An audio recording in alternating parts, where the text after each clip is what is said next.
It's the Playhouse Podcast with Kat and JJ. Believe it. I missed everything. Miss the show? What am I going to do? Check out the Daily Podcast. On Tuesday's show, we learned things that you would never really want to say to a pregnant chick. I thought a lot of this was common sense, but apparently not. And then also the times like when you were pregnant, what made you feel really, really unsexy? These were interesting and very, very funny. They're coming up in a couple of seconds. Here comes the podcast. So you send your 13-year-old son into Starbucks because you're braless. Yes. And story of his life. Just said, he's always like, oh, God, just put a bra on. Get my huge. And he nailed it. You get Trenta cold brew with what? Trenta cold brew, 2 pumps of sugar-free vanilla, and a splash of oat milk, which has been my signature order for as long as he's been alive. Is he the acorn not far from the tree? Does he have a go-to at 13 already? He does at Raising Cane's. Okay. So he'll get the caniac. And then that'll normally free up 2 chicken strips for me. And then he takes the extra toast and the fries for himself. Okay. 2 sauces. How about your husband? Does he have a go-to anywhere? Like it's a guaranteed he's going to get this? Taco Bell. He does the number 7 Supreme, I think. Like, I don't know menus. Like, this man knows menus. And so, yeah, he'll just give me a number. And then the soda. I was thinking about this, and sadly, I don't think I have a food go-to, but I definitely have, and this is how you know that you need to start drying out a little bit, over hockey season and all the pre-gaming we did with all these families before games. So I have one place that I go, and I always get a pineapple neutral, and I can walk in, and the lady that runs the place will just go, the huge? And I go, yeah. You're a loc. And then and in the little bar and grill that's right next to my wife and I's place, we'll walk in and we won't have to say anything. Mm-hmm. And she gets a Tito's diet, and I get a Busch Light on tap. But what if, for some weird reason, you don't want that day? Then they just they get thrown. They're like, what? I'm like, all right, well, I'll probably drink this. Then they only turn left. Right. It's very, very weird. So do you have a go-to? Like, you go a place so often that they could probably even name this after you. Vanessa, you're up first. What do you always get? My order, I always get the Southwest chicken salad at Chick-fil-A. I absolutely love it. It comes with the avocado dressing, and I always have a sweet tea on the side and cookies and cream milkshake because I absolutely love their milkshakes. And then, of course, you got to have the side order of fries because waffle fries. Wow. Oh my God! I love this girl. That's amazing. So you go into Starbucks, and if you order the cat, you're going to get what? You're going to get a Trenta cold brew, 2 pumps of sugar-free vanilla, and then a splash of oat milk. Hopefully I've said it enough times where maybe you want to surprise me one morning. I don't think they're open when I go past. Oh, sure they are. I don't think so. There are cars there. They're just getting ready for the day. Maybe you could just do a little rat-a-tat-tat on the window. Frankie, good morning. How you doing? Good, yourself? Great. Thanks for calling the show. Is there a particular order, like food or drink or something, where you roll up and you're like, hey, give me the Frankie, and they would know exactly what it was? So it's actually at the Caribou in Sauk Center. Okay. We'll pull into the drive-thru, and they don't even have to, they just have to ask for my phone number, and they already have the order up and everything. They're like, Frankie's here. Frankie's here. What is the Frankie? Yeah. So it's not really anything crazy. It's a caramel crafted press with an extra shot of espresso. Oh yeah, that's a lot of words for a cup of coffee. They also know my dog's order, and they get really excited when I bring my dog in. So. Okay, isn't that just a pup cup? Don't they just give you whipped cream? It is just a pup cup, but yeah, they'll go, is Kevin with you? You have Kevin? Oh, that's so cute. One of my favorite things in the world is when people give dogs regular human being names. I think it is so awesome. So do you know their names? Oh, you got to make that actually, effort. Wow. They know everything about you, and you haven't gone to the lengths of learning their name? They say they have to read my name every time I go there. I don't even see their name badges half the time. You got to make a better effort on this. I'm a little disappointed in you, Frankie. But shout out to them, right? They sound like a great place to stop. Shout out to them. Love you, ladies. Have you been through already this morning, or is this something you're on your way to? Well, I've actually been refraining from going weekdays because my drink is also almost $8. Yeah. So. Yeah, I could run you. Everything in moderation. So when's the next time you think you hit the drive-thru? Usually we hit up on Sundays. Okay. It's a good little way to start the weekend, scare off those Monday scaries. Mm-hmm. I got you. All right. Well, thanks for checking in. Always good to hear from you. I hope you have a great day. Yep, you too, guys. Thank Take care. you. So 61-year-old dad, oh my God, I watched this video and almost teared up. I didn't quite cry, but it was like such a great moment. They gave him some of those colorblind glasses. Oh. And he saw for the first time what Christmas can really look like. How does it look, Dad? How does the Christmas tree look? Oh. Merry Christmas. That's 84. Mm-hmm. 6. Mm-hmm. That looks like an 8. Yeah. Oh, isn't that sweet? They showed him the colorful lights and, you know. What I love is it's such a heartfelt, touching story that we're at March 10th before this video became viral. I know. They probably were like, This Dad, was 4 months ago. let's post this. But still, it's like we got those colorblind glasses for my brother, and he never wore them again.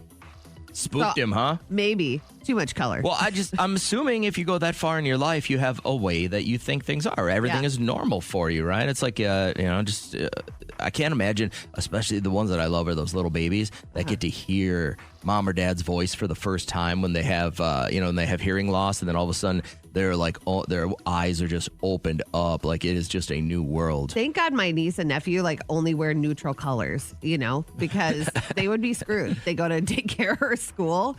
They'd look wild if my brother had to get them ready. So we had a kid that I went to elementary school with, and before he moved away, everybody knew he was colorblind, right? So the way we'd mess with him, though, is we'd be like, oh, you got 2 different colored socks on and stuff like that. Oh, that's so mean. What's wrong with you? We were terrible children. And you're going to leave it at that. You're not going to say, I'm so sorry that I did that. Don't sorry, do that, Brian. folks. I hope you're having a good life out there. I only knew him till he was in 3rd grade. All right. Had to take all the shots I could. One question for you. Can you tell me something good? So I wanted to start with this story. This is pretty amazing. This dog is a hero. Saved a woman from severe hypothermia on a very cold morning walk in Virginia. This is the guy kind of talking about Gozier. Gozier started barking wildly, and the bark was a different bark in that it had a little bit of a cry to it. It was a woman in a white robe, and she was barely moving. The woman had Alzheimer's and was known to try to walk out of the house in the middle of the night. If you see something out there that doesn't look right, don't ignore it. Good job, Pooch. I think so, too. There's that little boy that went lost in the cornfields not too long ago near where we live on a very chilly night.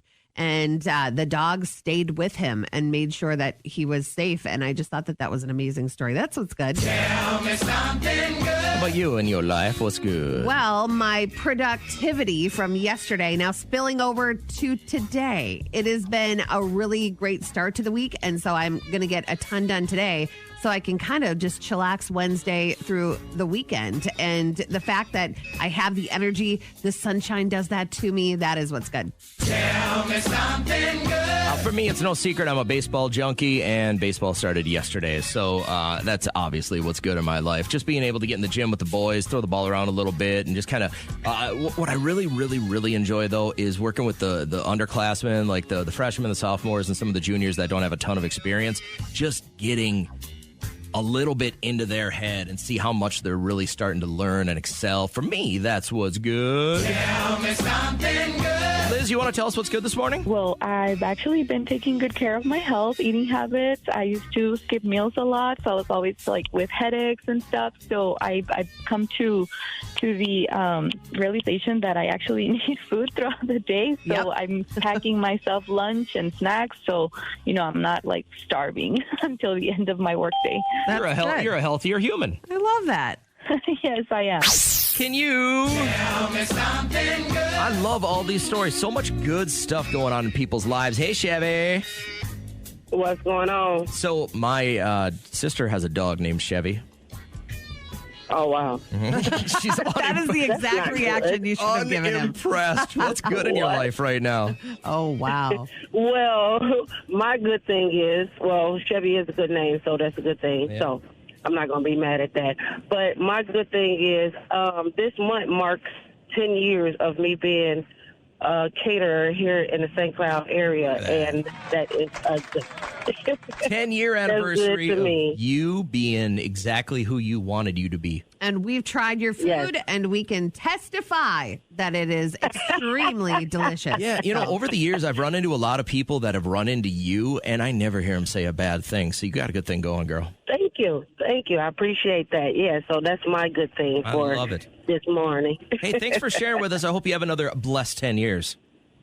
No problem. Thank you. And y'all have a blessed day, too. You too. Take care. Bye-bye. Tell me something good. I'm excited to get Aaron on with us. Good morning, Aaron. How you doing? I'm good. How are you guys? Good. What's good in your life right now? My daughter's 9th birthday today. Hey, now. What does a 9-year-old want? What does a 9-year-old girl want? Makeup from Sephora. Oh, my God. At 9? She has expensive taste. That is crazy. And does she have a full-on, routine when it comes to, bedtime? She's got the serums and the lotions. Not yet. Let's not push that. Yeah, right. And when do you let her start kind of wearing this out in public? I don't even know. I think makeup on little girls is fine as long as you teach them not to look like a tramp, $2 whatever. It's okay. It's okay. Teach them how to do it properly. Okay. I think it's a life skill. I love makeup. I think it's fun when I put it on. I enjoy it. But it's also, I saw a woman do a video where she's like, I'm teaching my daughters that makeup is fun and not essential. You don't need it to function in the world, but it's fun when you have it on. Is she in the car right now with you? She is. And what's her name? So Was it I had Lily? to mute the radio. Oh, that's okay. Yes. Hey, Lily, what's your favorite makeup to do? What do you like doing the most? What's your favorite makeup to do? She don't. She's all embarrassed now. She just wants it all. All right, happy birthday. Is this something your husband would do? To zing me while I was pregnant? Yeah. Hell no. The man is smart. He knows better than that? Yeah, so play this real quick. Babe, be honest with me. Do you still find me attractive? Of course. You're like a fine wine. Could I just get better with age? No, I've just learned to tolerate the headache. I knew you'd like that one. Good one. You love when guys say what you can't say, right? I fear my wife too much to do this. When she was pregnant, any of the 3 times, did anything happen to her body that she had a tough time with that if you were to have brought it up, it would have made her feel awful? I do and y'all chicks have a way of putting us in a weird spot. So we were at her parents', and I think it was probably Christmas, maybe. And she had put her feet up on her parents' coffee table. Yeah. And she went, will you look at these cankles? And I went, you look beautiful. Okay, good. I tried, but there was that pause that caught me off guard, and she knew better than that. And I was like, but part of it is you're not gonna be the same person when you got a baby growing in you. You're taking on all sorts of extra fluids for the baby. You're gonna put on weight, and there's no way of a guy going, hey, I understand your body's not what it used to be, but we also are growing a human in there. I think you just made a great point that practicing in your car, if you have a wife that's pregnant, you got to practice, because if you do stammer, if you do wait the extra 3 seconds to give the comeback that she needs, you're in trouble. And they cry on demand. Yeah, we do. It's so crazy that you can muster up tears that quick. It's not us, it's the hormones. You're like Angelina Jolie. You are an Oscar-winning performer to be able to pull up tears that friggin' quick. But any smart man out there will know the exact way that you respond to situations when she's pregnant. I want to know, though, the thing that happened to your body that was maybe the most alarming, or you didn't think it was going to happen while you were pregnant. I'd have to say my ankles were alarming too. I'm taking on that much if water. You're on your feet, because with our first baby, she was going to school, and then she was working as a CNA. Yeah. So she was on her feet all the time. I'm like, where do you think that's going to go? I know. It's something that we have to deal with. And then after you're done, hopefully all those side effects go away. But the side effect that would really, if somebody even pointed it out, would have just been awful to hear. The unsexy pregnancy thing. What do you got going on? Maybe you're pregnant right now and you just got like all of it. You've just got to take in stride. You are not going to be the same person you were the day you got knocked up. Right. You're growing a baby, but what's making you feel kind of unsexy? I would love to hear that. Good morning. It's Kat and JJ, and I'd like to introduce you to one of the bravest men on the planet who decided he was going to pull this on his pregnant wife. Babe, be honest with me. Do you still find me attractive? Of course. You're like a fine wine. Could I just get better with age? No, I've just learned to tolerate the headache. Someone's got a death wish. You know what might be happening when you say something like that to a pregnant chick. So the question really is what made you feel unsexy about your pregnancy? For you, what was it? It was probably my ankles. And then I started to get that line from the bottom of the belly button down to like the pelvic area. You know, it's like some people get those. You weren't But it was like a darker line. What about your breath? My breath has never smelled ever. Are you kidding me? When you would come in, you would throw up in your car and you'd come into the studio and you'd be like, good morning. I never smelled like throw up. Are you kidding me? Maybe I had a little on my shirt. But it was never my breath. It was pungent. And I didn't want to say anything. And now that you're 14 years out of pregnancy, I felt it was safe to go for something like this. Caitlin, how you feeling today? I'm good. How are you? Good. Did you say you're 4 months off your pregnancy? You had your baby 4 months ago? Yeah, we had our baby in October, and I think of my 9 months, I didn't feel sexy, I'm not going to lie, but I think giving birth, I was screaming at the top of my lungs. I felt like the ring of fire, and I've never felt that with my other kids. And after she came out, I literally was like, I can't believe I just did that in front of my husband. Like, my husband was mortified by me screaming the way I was screaming. Was it kind of like you were possessed a little bit? All I can say is if you were first-time mom coming in, it sounded like I was getting an exorcism. Listen, you didn't feel like you had to apologize, right? You know what size you pushed out? I apologize. I apologize as soon as It was so bad. Now, were you like dirty trucker cussing and stuff? My mom was like, just so you know, the first words that the baby heard coming out with swear words. And I was like, well, I'm sorry. Okay, so do you remember when Tom Cruise and Katie Holmes like had this pact? Well, it was actually his idea to have a silent birth where she made no noise, you know, because in Scientology, you want the baby to come out in a very calm environment. And he made her make no noise and do it all without drugs. So what we do know about this now, Caitlin, is you could never marry Tom Cruise. My husband was the only silent one. I can tell you that. Was it shocked silence? Like, I can't believe my beautiful wife is using this kind of language? He was terrified. I don't think him and my mom were so scared. They never have seen me in so much pain. And then once she came out, I was like, oh my gosh, I'm so sorry. Like, I can't even believe I just acted like that. And the nurses were like, girl, you just had a baby. Yes. That's crazy that you apologized. What can I ask? What was so different about this pregnancy? Was there anything different, or it just hit different? So it was my last pregnancy, and I labored at home for about 48 hours, and nobody would take me in. And then I finally was able to go to the hospital when my water broke, and she came like an hour and a half after being there. So even with getting an epidural, I felt every little thing, and it was awful. So it was the fact that the epidural didn't get a chance to set in. Yeah, exactly. Boy, you're going through it, huh? I can't believe nobody took you to the hospital when you were in that much pain. No. My husband, we went to the hospital multiple times, but that they said that I wasn't further along enough to be accepted into the hospital. Oh, so they locked you out. This is a crazy thing that happens. I can't believe this. What a stressful day. The day that you should only focus on one thing, and that's to get the baby out. You had to deal with all that mess. Yeah. Well, you made me feel better about being a guy and not having nearly as a dirty mouth as you had. So have a great morning. All right, let's get into the middle name thing. Okay, here. so what is your middle name? Paul. Is it Paul? Yeah. I don't have a middle name, Mine's however. strictly biblical. It was my mom's favorite apostle. Okay. So whether it's biblical, whether it's family, whether it's just out of nowhere, like my kid's middle name is Merritt. Because that was your favorite cigarette? While I was pregnant, yeah.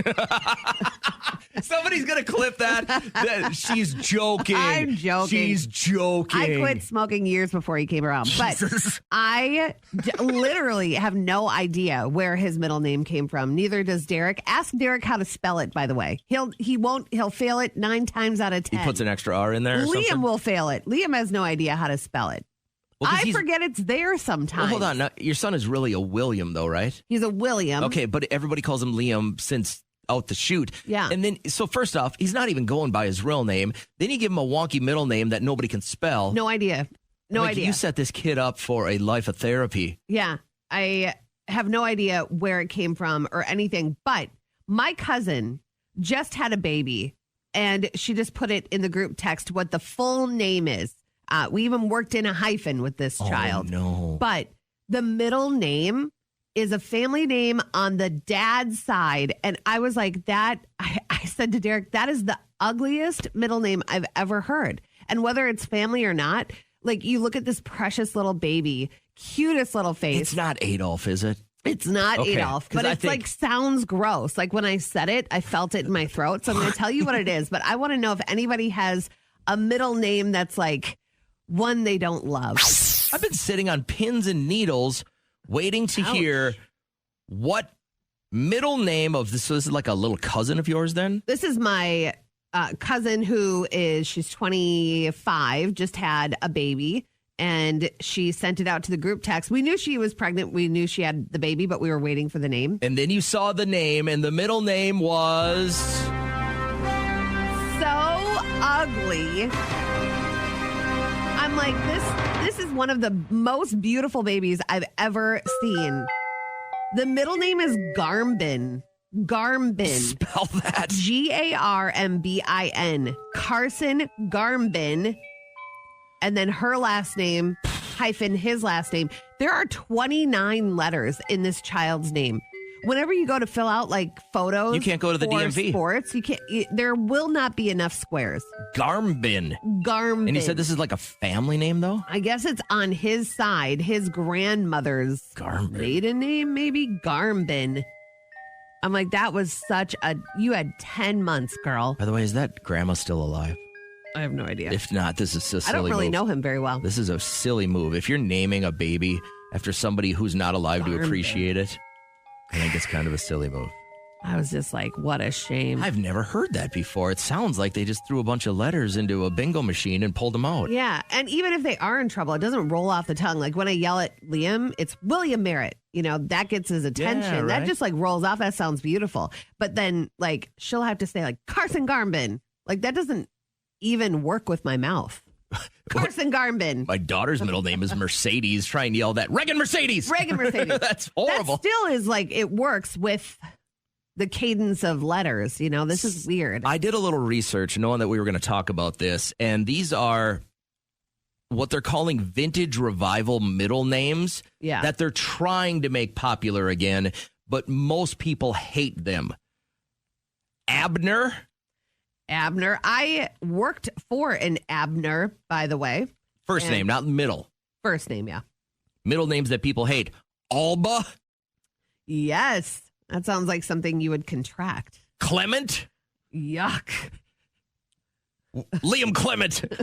Are you saying Clement? Clement with a T. Like Clementine. Other vintage revival middle names that people hate, but your parents think they're cool for some reason. Floyd. Uh-huh. Harriet. Okay. Lenora. Oh, Lenora is very cute. I know a Lenora. Do they just call her Nora? They do just call her Nora.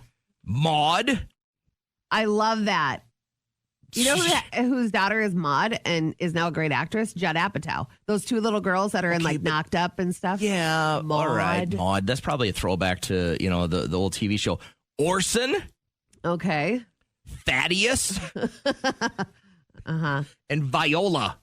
Oh, Viola's pretty, though. Who has a middle name that they are absolutely opposed to? Your parents threw it on you. You can't get rid of it. And it's a middle name that sticks. And again, I think the only one that is absolutely nasty is Adolf. That would. I don't care how deep your German roots go. You can't throw Adolf on. I mean, probably the worst human being ever to live. I think when they turn 18, they'd change it. Jesse, I'd love for you to call quick. You can change anything you want. So wait, if you don't pay like enough, you can change whatever you want. You just roll into your county hub and say, I don't want Adolf anymore. Give me a Billy. You could name yourself Pencil. You could do whatever you want. What if your middle name is William? Mine? No, Pencil. Pencil what? She doesn't get it. I think you're thinking of Richard. No.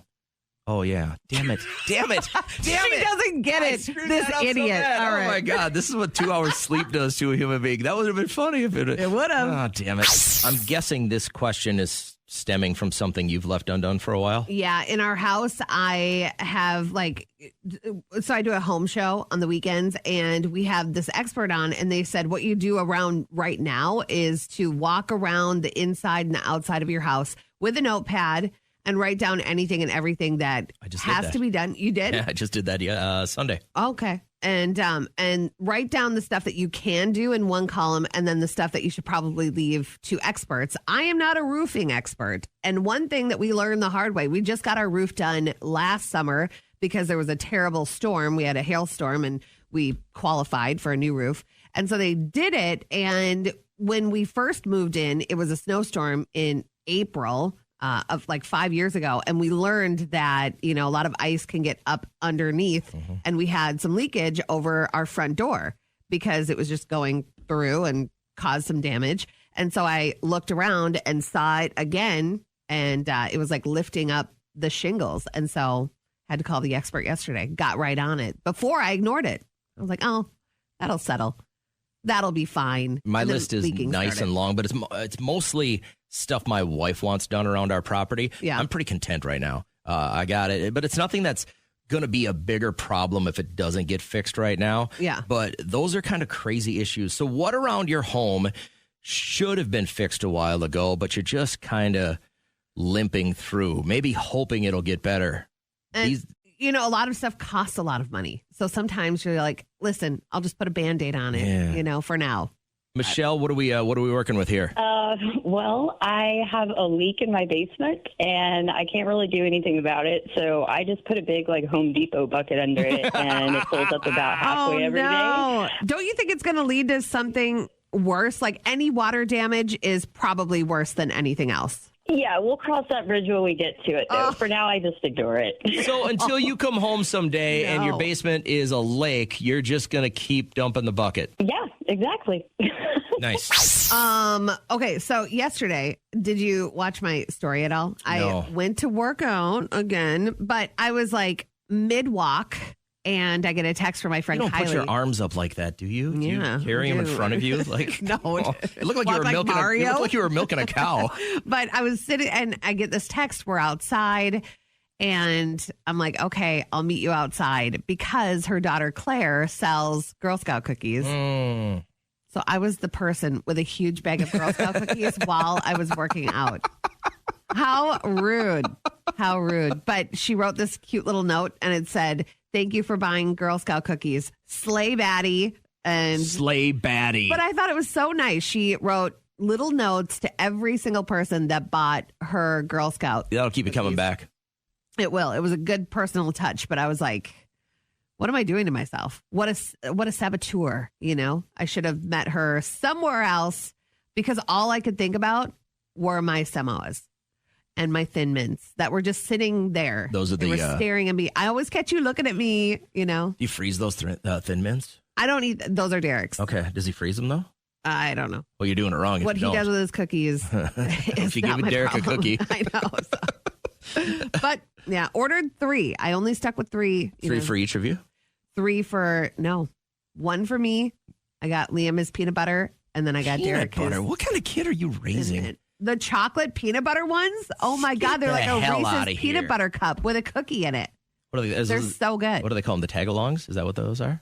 I don't know these names. I just know the one that matters. The Samoas. Samoas for the win.